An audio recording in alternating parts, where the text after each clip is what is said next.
everyone. Welcome to DIW's Women's Herstory Month celebration. My name is Kahina Haynes, and I serve as the Executive Director here at the Dance Institute of Washington. And my name is Ashante Green, and I am the Creative Director at the Dance Institute of Washington. We're so excited to be here. In honor of Women's History Month, DIW wanted to highlight the voices of phenomenal women in the world of dance that have made just tremendous advancements to the dance field, and honestly, whose stories need to continue to be shared, particularly now more than ever. So today, we have a very special guest, Alicia Graf Mack. Thank you for joining us this afternoon. Thank you for having me. This is such an honor. It's wonderful to be with you all. Thank you. So this is really intended to be an informal conversation. I want to start off by mentioning that, Alicia, you have probably one of the highest profiled stories, in fact, of professional dancers and women in dance leadership that I know of. And I'd like for you to share what it might be, what aspects of your journey are maybe the least told. What are the aspects of your journey from wherever you want to start to where you are now that people just would not know? Well, I think in everyone's journey in life, the times that were the most difficult and kind of like the ugliest times are really the ones that define our resilience to become leaders in the field or people who are inspiring. And, you know, we live in this world of social media where we only show all of the great things. I think about this year in those moments when no one's watching, what it looked like with me at the helm of Juilliard Dance with my two kids running around and trying to figure out how to be on Zoom during meetings and give dancers opportunities while they're all over the world. Those are the times when we grow the most. So I would say, you know, I've had a couple of injuries throughout my career. And I think that part of the story has definitely been told because I think it's important for people to know that every moment that I've had as a dancer has felt like a gift. Every moment that I've had to be in the studio with young people has felt like a gift because of the times that I was not able to dance or the times when I thought I had to make a complete career shift. And the dance world, the dance universe, the dance gods brought me back to the thing that I love the most. So, you know, while the road was not easy, it's definitely been very fulfilling and full, in fact.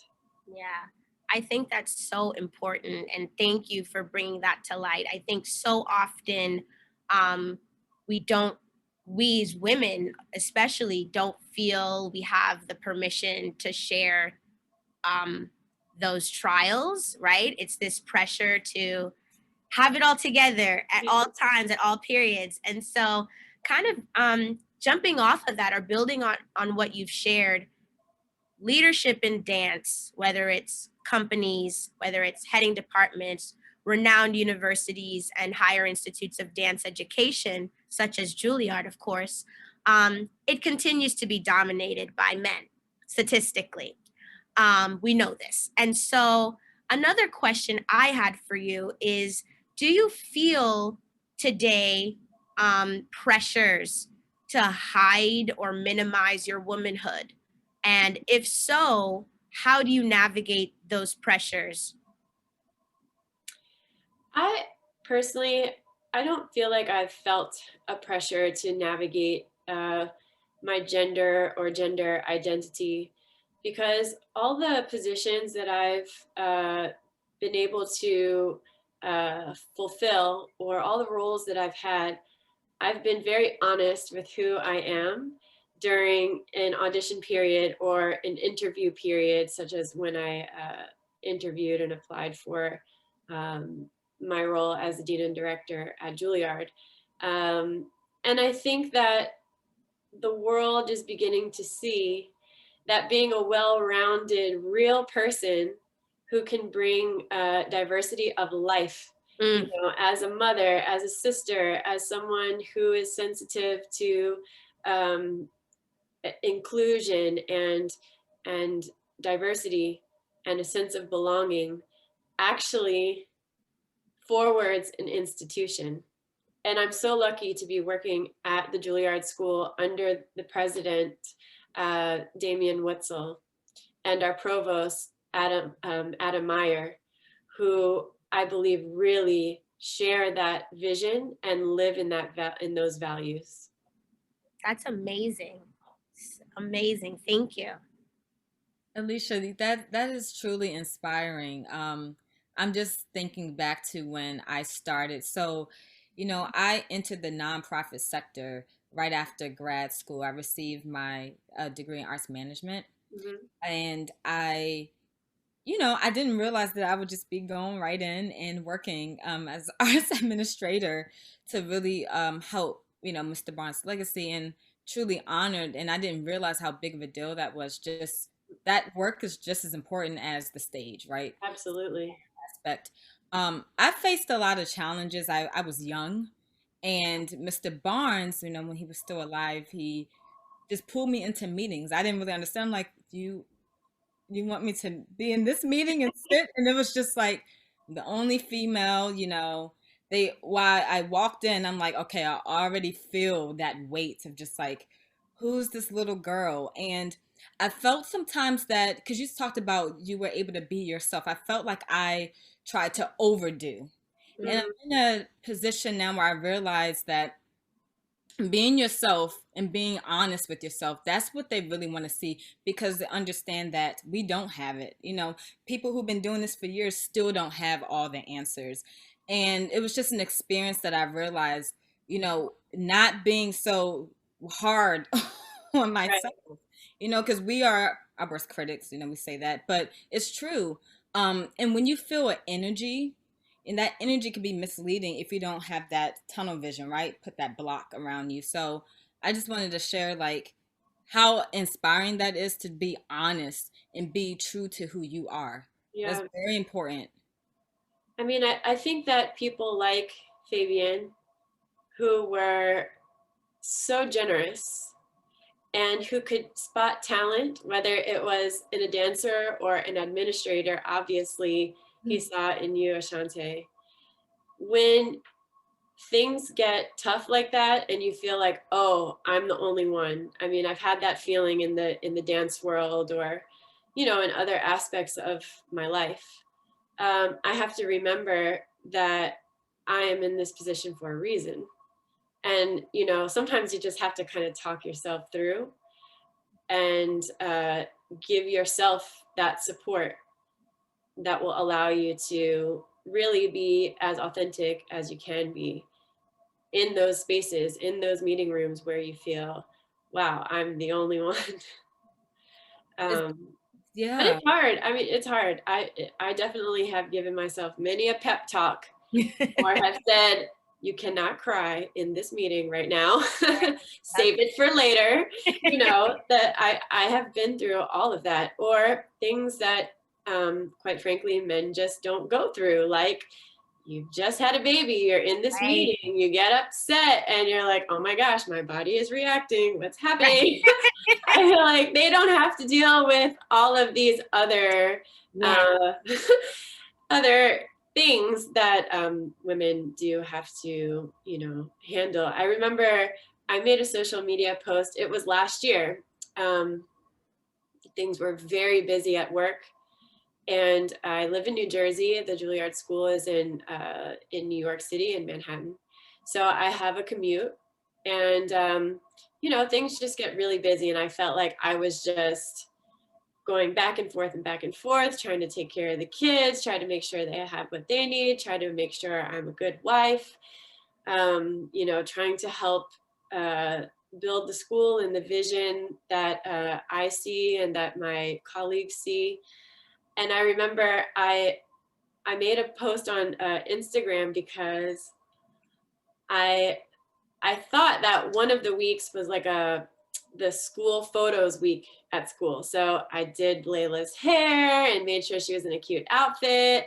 I put Jordan in like a nice shirt. They were all ready to go. Okay.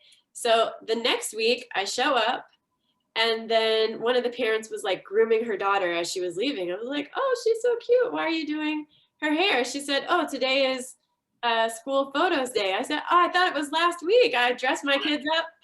Like, what happened? I turned in so I had the date wrong. Just like life, I put the date in my calendar, wrong. In my mind, the kids looked a mess. I was like, oh, now today is going to be the day. Layla's hair is like here. Jay has some like crazy looking shirt on. They took their picture. About a month later, I got the photo and they looked so cute. And I was like, wow, life just throws you, right? You can't do everything perfectly all the time. Yes. And you just have to learn to be forgiving of yourself, and say, I messed it up this time, but I'm going to get it next time. That's right. And now I think my kids aren't even in school because of the pandemic. I took their school photos. We took them during breakfast a couple of weeks ago. I was like, man, how times have changed, where I needed things to slow down and now they've slowed down in a whole other type of way. So, we just have to be grateful for every moment that we have in our work lives with our family, and make the best of all of these opportunities.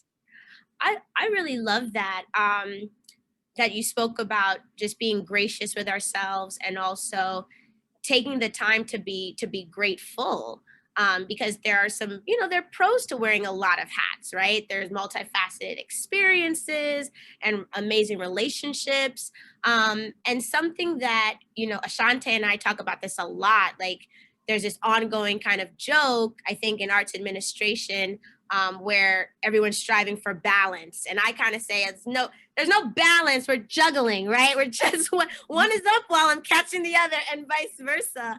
And so I just wanted to highlight your comment about being grateful, because I think we tend to forget we have choices, and it's okay to choose one thing at this time, right? To choose myself today, and not to choose my role of wearing this other hat, or to choose, my really, really A1 like job hat today, and maybe I'm not on my workout hat, or what have you. Can you share a bit about kind of your experience with like juggling versus balancing? Do you have, like, what are your thoughts on that kind of concept? Yeah, I've learned a long time ago. I feel like in the dance world, there really is no work-life balance.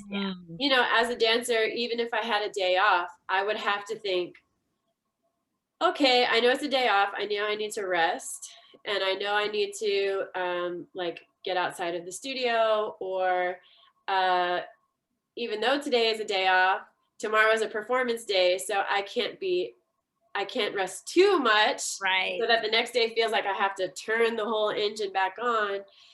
So I always lived in a dancer's mind. And when I made decisions for this word that we say all the time now, self-care, but when I made time for myself, it was in preparation for getting on the stage the next day, or in preparation for doing the things that I wanted to achieve in my life. And I think because I love dance so much, it never felt like a chore, balancing that life. It's so much a part of me. I've carried that into my administrative self as well. I love my students. And if one is coming up with an issue or has a question, call me on my cell phone. We'll do a Zoom chat after all their rehearsals at 9:00 at night, after my kids have gone to bed. We'll figure it out, because I feel committed. Yes. And yeah, it doesn't feel like a chore, because I really love my job, and I adore my students. And we all know what it is like to be a dancer who's really aspiring towards a certain goal. And those types of dreams require support. And so, I'm grateful to be in the position to give that as much as I can. I love that. I'm just reflecting, and you use the word support too, right? And like the support. So I think we also have to be sensitive and take control of who we're surrounding ourselves with. You know, if we understand what our daily tasks are, or like the goals we're trying to achieve, you know, and that shifts. The thing about in the arts industry is not a regular 9 to 5 where you have a set schedule and you just go by it. Anything could pop in, especially in leadership positions, right? So Yeah. just like honoring and being sensitive to like the energy, the space, right? Like the safe spaces, and that is a part of the support, because Right. your mental, right? Being clear with that is going to help drive the work in a way. We use, I think we're hearing the word burnout a lot as well. Um, I love the fact, yes, that you said dance is it's a lifestyle. It's not really work. But burnout can happen, and I've seen it because not being able to be cautious of like who you're with in that process, and being in control of that, and this type of support that is needed if it's coming from, you know, it's not just tied to work. It's like, what are you doing after that? It's not really a clock in, clock out, but the moment of just are you answering that phone call? Mm. Right. Are, are you entertaining a conversation? So I think that I'm just reflecting on that, and you know, like if you have any tips or recommendations Mhm. for those who are listening to Yeah. control spaces. I think two things that come to mind. The first one is knowing who you work for and with. Mm. I'll come back to that one. And then the second one is um, really understanding that it's okay to be very clear with your intentions and with what you want to see in your work life. Mm. So the first one for me, you know, I wanted to work in the field of higher education because these dancers, these students, these artists are on the precipice of becoming professional dancers, but they're in school. So my job is to nurture talent in a different way than it is in a professional company. And so I think that this time is really precious for a young person.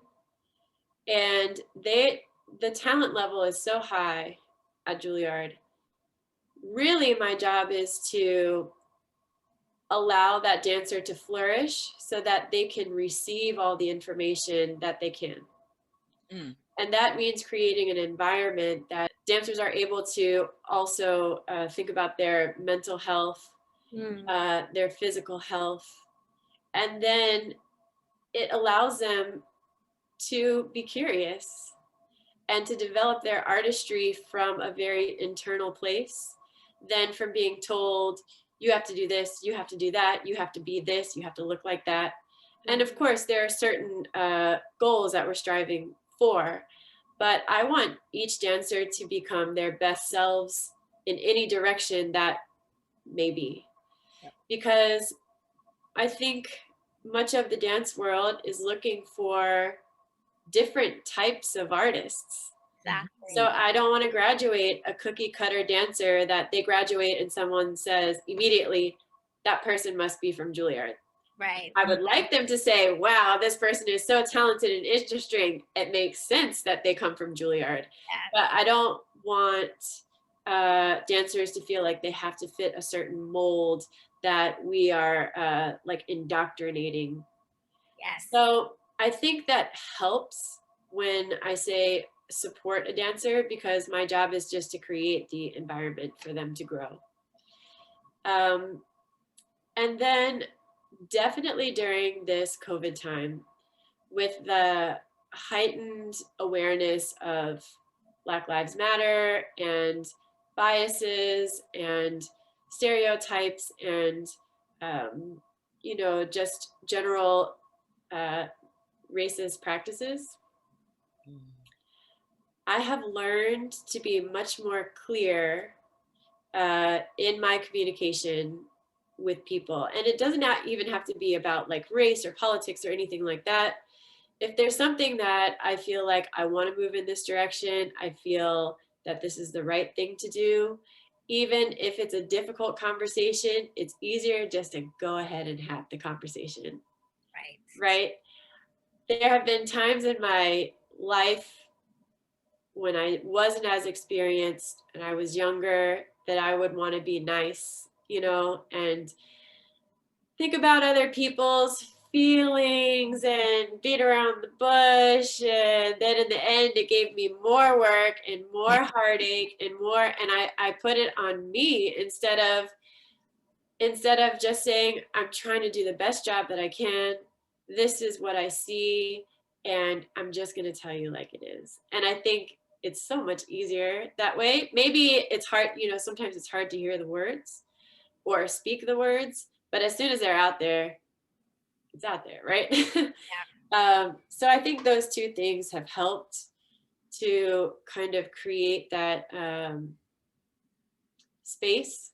Yeah. Because you can create your own space and build those kind of territories for yourself or parameters for your work and leadership and for your own self in the world. Yeah. Wow. Yeah. And I'm thinking or reacting to that and realizing the other component to sometimes just being direct is that these biases are also often subconscious, right? So I think, yeah, sometimes we can get caught up in other people's feelings. We feel like this is negative, but it could just be educational. Yeah. They totally could just not even know. And but we've had this story in our head that, that may not actually be the case. And so there's also a major positive impact, I think, to these conversations as well, which is other people who may not have been aware are now it's being brought to their attention. Yeah. So I love that. So I do want to ask one other sort of specific question. You mentioned support, and this ties right in. So, and you also talked about being what it means to be so committed and passionate about a goal that we don't think of it as work. And that really resonates with me because here at Dance Institute, that is how I feel about our work. Anyone who knows us, myself and Ashante, like they know that we are laser focused on what it means to really advance equity in pre-professional training. What does it look like to provide a training experience where any child, but especially one from a background that's been underrepresented, gets these supports. But we focus specifically on the precursor to higher education. We're on that 0 to kind of 18. Yeah. And I'm really curious with your work right now, with your perspective, where do you see existing barriers still to that advancement? And how can an organization like DIW, what should we be thinking about as a precursor based on barriers that persist from your vantage point? Yeah, unfortunately, I think that these types of barriers to access to very high quality dance training are the same barriers that have been existing. I know firsthand the good work that DIW has done because I'm a Maryland native. And, the school really saved my sister. She was a student at Dance Institute of Washington when Fabian was still alive. And we could talk about her story a little bit as well.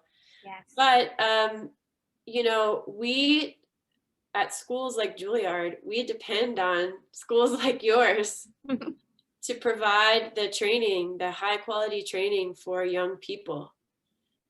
Because once they get to Juilliard or, like we don't train very young dancers. So, it takes time to provide that type of training, 7-10 years. Yes. So schools like mine depend on schools like yours. But I do think it is about representation, about good reputation, because you have strong students that graduate and go on to professional companies and top tier schools, and then parents will start to ask around and say, well, where did this person train, or who did they train with? And then the word spreads and you build your reputation. What I think is most important is that when you find a young talent, that you have the resources at your school to support that talent no matter what. That's right. Yes. That's right. And having that be really, I mean, for DIW, you know, we're really, I say this all the time, I feel extremely lucky and grateful that I get to wake up every day and be very intentional about this. It doesn't compete, right? It's not in competition with any other priorities, because we really see them as synergistic. It's a both and. It's the highest artistic goals that we possibly can strive for, and advancing the least served, because where are the spaces for those dancers? Where are the pipelines to ensure that the higher institutions are getting representation that they can pull from and recruit from? So I really appreciate that. Awesome. I would love to shift now. Ashante, we have some questions from our students, actually. Oh, great. We invited them to ask you some questions. So if that's all right, we're gonna share maybe one or two of those. That would be great. Yes. It's actually from a student. She's a junior in high school. She's been dancing with us for 3 years now. And her question is, did you know you wanted to join the business administratively, the administrative side of dance, or did it happen unexpectedly? And if you knew already, how did you in college? Yeah, when I was younger, no way. I was so dance focused. In my very early 20s, I remember somebody asked me, like, if you didn't dance, what would you do? And I'm like, what do you mean? What? But as I said earlier, I had an injury, a really bad injury at 21 years old. I had been with Dance Theater of Harlem for almost 4 years at that point, because I joined when I was 17. And it was so devastating because I had no thought in my mind of like who I would be if I wasn't a dancer. So when I went to school, I still didn't know what I was going to major in. And I went to Columbia University, and you have 2 years to declare your major because it's a liberal arts institution. It has a very rigorous core curriculum requirement. So you can take that much time to declare your major. And I landed on history because I liked to read and I liked to write and I liked to gain various perspectives. But I had to work because, I wanted to support myself as I had been supporting myself living in New York. And this organization came to school and were recruiting for Wall Street. They were recruiting young, talented people of color to work on Wall Street. And I was like, okay, these internships pay pretty well. I'm gonna apply. And I got this internship, which was like a mentorship program. Wow. And I ended up working at JP Morgan. And thankfully, because I kept on saying that I had an arts background, I'm not good with numbers. I can add, I can understand budgets, but derivatives, things that you need to know for, being an investment banker, that's not my cup of tea. So I ended up in their marketing department. And within their marketing department, they actually have philanthropic giving, and they also had corporate social responsibility. Right. So especially in New York City, they gave so much to arts organizations through their foundation, and to education in general. And so I got to see from the other side what it was like to give to organizations to keep them, to help them fulfill their mission. And I ended up working for them for the whole 3 years that I was in school. I finished in 3 years, and I actually secured a full-time job with them upon graduation. Before the new fall started after graduation, I knew I had a job. So that was really very cool. But it was eye-opening to see the business side and kind of like the kind of things that I wanted to do. I ended up dancing after I graduated from school, and I had to rescind my contract and give back my what's the term? Your first like check, your bonus, like your starting bonus. I was like, okay, I'm gonna go dance. I don't know what's gonna happen, but I'm gonna try it again. Again, I ended up dancing for many more years afterwards, thankfully. But as I worked for different organizations, I became more and more interested in how the organization ran. The first year back that I was with Dance Theater of Harlem was the best dancing year. And it was also the year that DTH closed. And it did not make sense to me how we could be touring to sold out houses, and you hear the applause and there's great excitement around the company, and then they had to close because of financial reasons. So when I joined Ailey, I asked a lot of questions, and I actually became the union delegate, representative of the company, so that when we were renegotiating contract agreements, or if there were any issues that came up with the dancers, I was the liaison to the management. And so at that time, Sharon Luckman was the executive director, and someone that I really looked up to. She was part of the initiative to build the building that they're in now, to raise all the money and to like really make Ailey this big, almost commercial name. So I really admired her, and I thought in my life I'd like to emulate Sharon Luckman. If I were not a dancer, I would want to be her. Yeah, so I had another time where I had to leave dance for another period of years, and I studied nonprofit management for my master's degree at Washington University. So to answer the young dancer's question, that was like a roundabout way of explaining. Great. I came to it. It wasn't something that I felt like I was called to from a young age or anything like that, but I came to it out of curiosity and out of, just a deep respect for a woman that I really admired and wanted to just know more. Thank you. That. I'm so glad that you said that. That's powerful, and the fact that you said you came to it, because a lot of our students, and the other listening, a lot of our students always come to Kahina and I, and they say, they're stressing out. We talk about the preparation, right? Post graduation. And one thing that we hear often is this backup plan. This idea of backup plan, and using that word, I try to be cautious with that. I told them, yes, I understand. Don't put all your eggs in one basket. And that's very important. You don't want to you never know what's going to happen.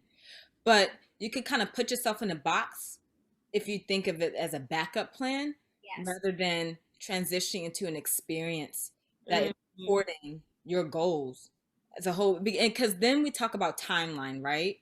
Right. And I just, I'm glad that you mentioned that, because we often tell them that, well, one, school is not going anywhere. A body is our instrument. We have to take care of it. The dance timeline looks different than school timeline. And so just, do your research and think about what really makes sense for you. Because a lot of them, they love dance. They're passionate about dance. And they're just thinking about this profile, right, of being successful and what that really means. I love that.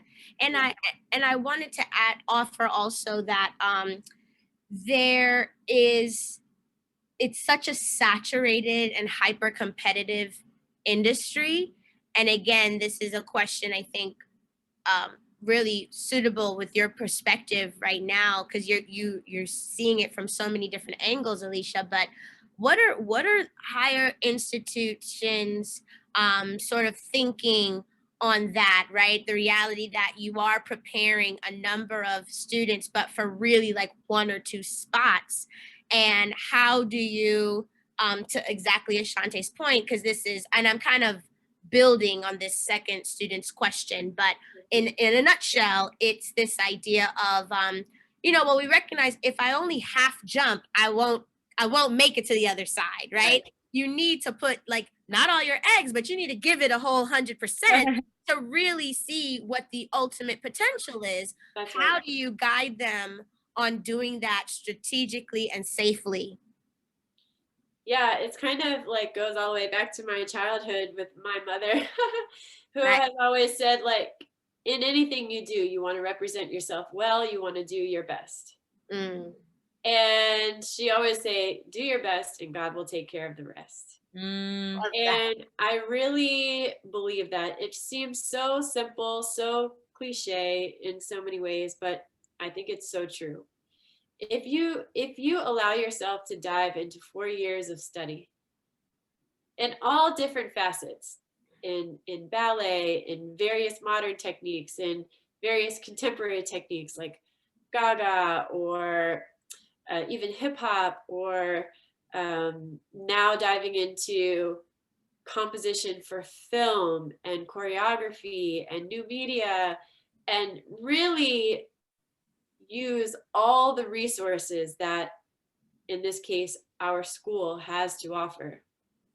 You can't go wrong upon graduation. Yeah. You might not graduate with a contract, Right. but that has nothing to do with you. That's right. That has to do with whatever opportunities are available. Right. And the opportunities will continue to become available. That's right. And if your first choice doesn't pan out, that doesn't mean that you have failed. That means that you get to learn about yourself in a different way. You get to meet other people. You get to have an experience that you weren't expecting. And that will only, it will only serve you. It will only feed you more information for that next opportunity. And, like working for the Ailey company, so many dancers aspire to work for that company. And if you talk to the dancers who are actually in the company, they come from so many different places. Their paths have been so varied. There's not one way to get there. There's not one way to do it. And there's no guidebook to this. And that's what I tell all of our parents that come when they're dropping their kids off at orientation and leaving with us, because they want to know how much are they going to make upon graduation, and like, can you guarantee a job, and can you, how long are they going to be dancing for? It's unfortunately, it's not like preparing to become a doctor, where there are very specific tests and qualifications that you must earn to be able to do to become a doctor. It's not like that with dance, right? You could go straight from high school and be ready. You could be in school for 4 years, dance for another 5 years, and then be ready. Depends. It's really about developing a mindset to be in the present, enjoy every moment, and not to expect to be what other people deem successful. Amazing. Amazing. Oh my gosh, I could keep talking forever about these questions, but we are nearing our time. I just want to, I want to definitely thank you so much, Alicia, for joining us today. I want to give you an opportunity for those who are watching or listening, if they want to hear more about your work, learn more about your institution, how can they get that information? Well, I have my own Instagram page. You can find me at Alicia Graf Mack. That's the easiest way to find me. But I encourage all young people to take a look at the Juilliard School's website and to follow the school on social media to see all of the wonderful things that are happening at school, all the learning opportunities that dancers can apply for, and also to see performances. And especially during this time of pandemic, we've been filming, so we have some really awesome performances that will be broadcasting very soon. Oh, awesome. Well, thank you to our audience and viewers. We hope you enjoyed today's conversation as we celebrate Women's History Month. Alicia Graf Mack, thank you so much for joining us. For more information about these town halls, please just tune into our social media platforms and website. Thank you. Thanks so much, everyone.